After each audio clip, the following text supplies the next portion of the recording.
चलेगा। हिंदी वर्णमाला में जो हमारी देवनागरी लिपि है, उस देवनागरी लिपि में कुल 52 अक्षर बनते हैं। ये कौन कौन से बनते हैं ये अभी हम आपको बता दे रहे हैं, है ना। हिंदी वर्णमाला में कुल 52 अक्षर बनते हैं। और याद कैसे रहेंगे ये 52 अक्षर बनते तो हैं, लेकिन याद कैसे रहेंगे। अब आप ये देखिए कि अंग्रेजी जो है, अंग्रेजी में कितने अक्षर बनते हैं, अंग्रेजी में कितने बनते हैं, 26 बनते हैं ना। अंग्रेजी में 26 अक्षर बनते हैं। कितने बनते हैं, 26 अक्षर बनते हैं। किसमें, अंग्रेजी में। अंग्रेजी से 2 गुना अक्षर हिंदी में बनते हैं।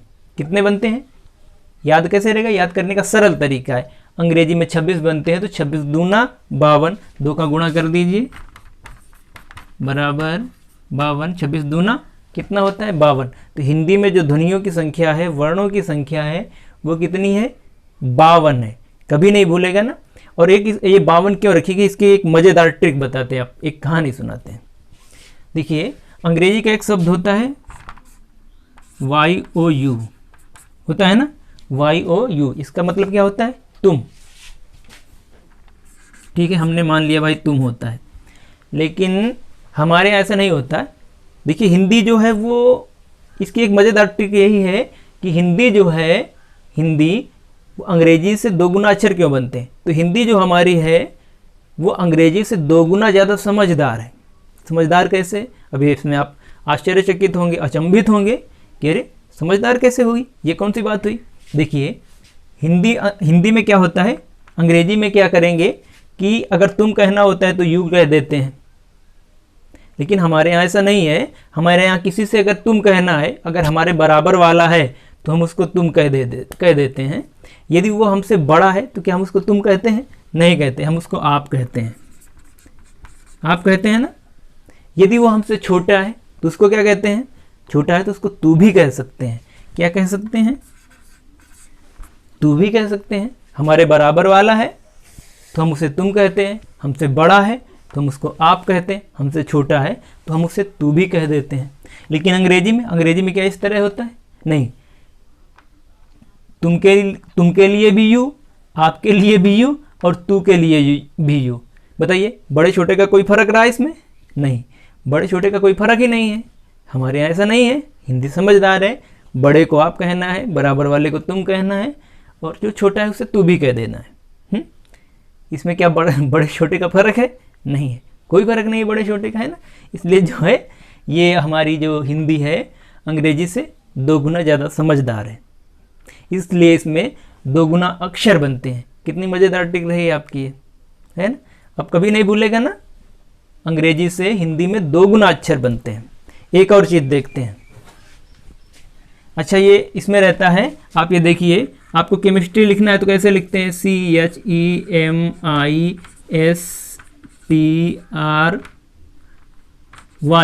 है ना, केमिस्ट्री। अगर हमें लिखना है चोपड़ा, CHOPARA, चोपड़ा, ठीक है।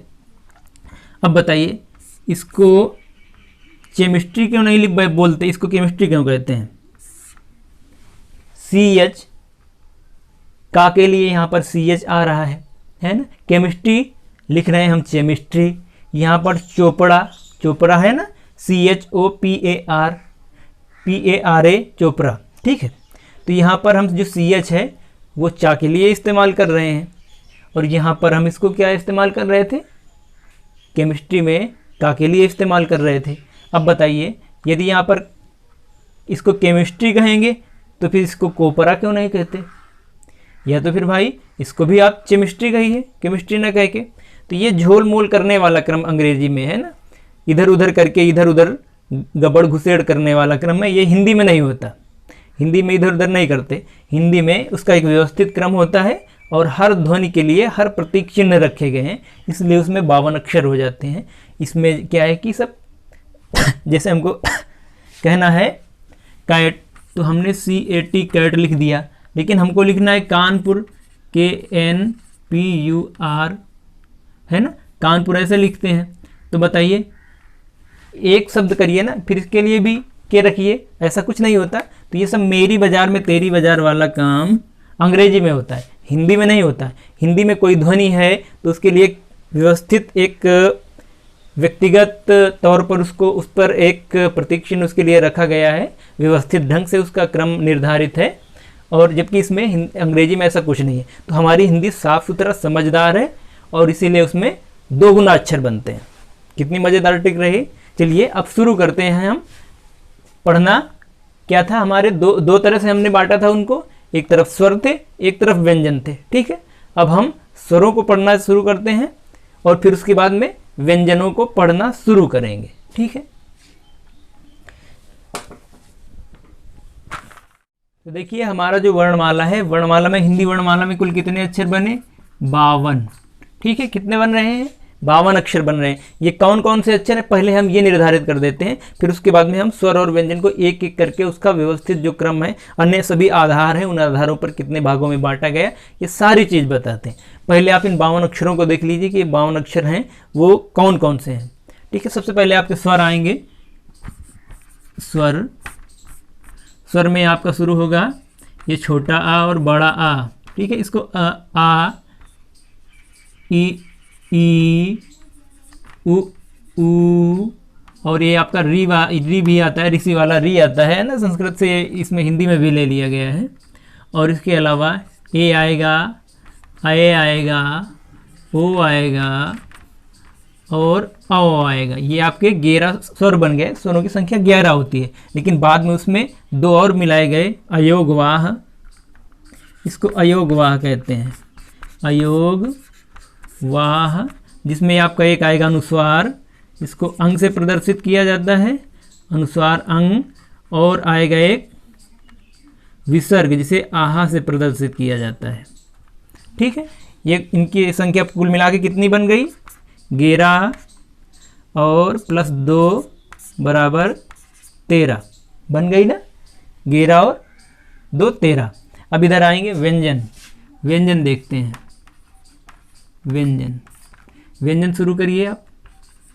का, ख, ग, घ, और ये आपका अंगा, और ये इधर आया च, छ, ज, झ और इया।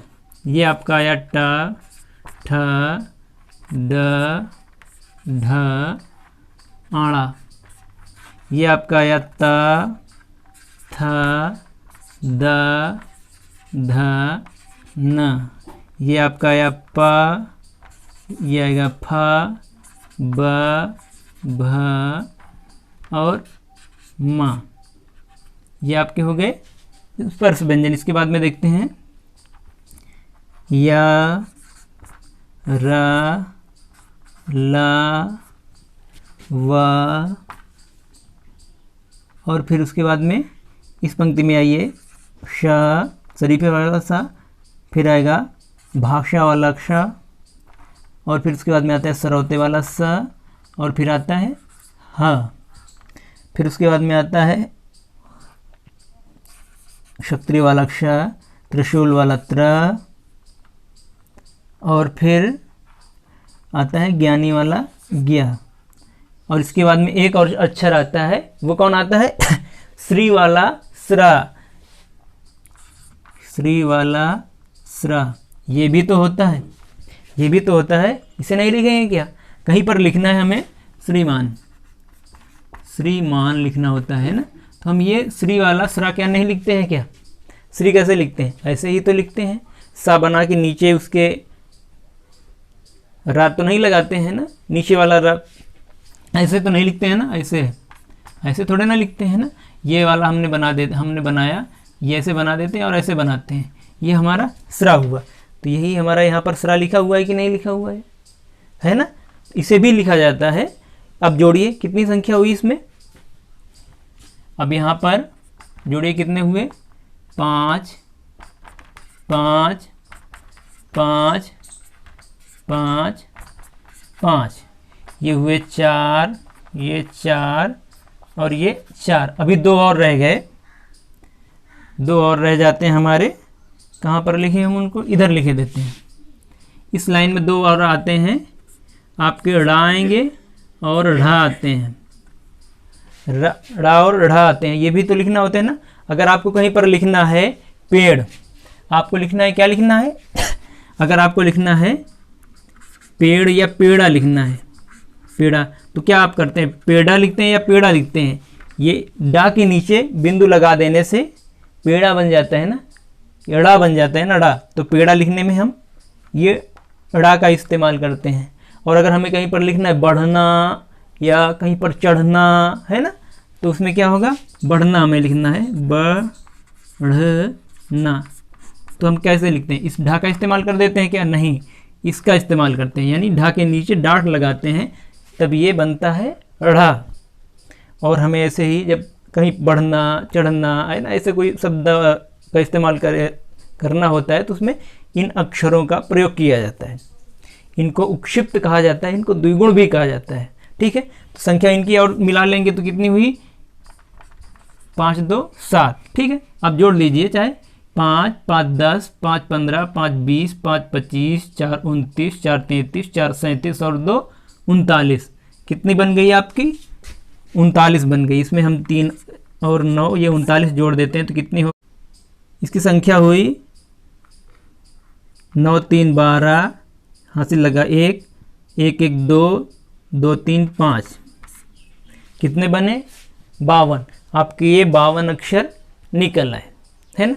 कोई समस्या, कोई समस्या हुई इसमें, नहीं हुई। अब देखिए ये स्वर हैं और ये आपके व्यंजन हैं। स्वर और व्यंजनों को कितने आधारों पर, तमाम सारे आधार हैं, उन आधारों पर कितने भागों में बांटा गया, ये सारी चीज़ की जानकारी हम अभी प्राप्त कर लेते हैं। ठीक है, तो चलिए इसको हम साफ किए देते हैं।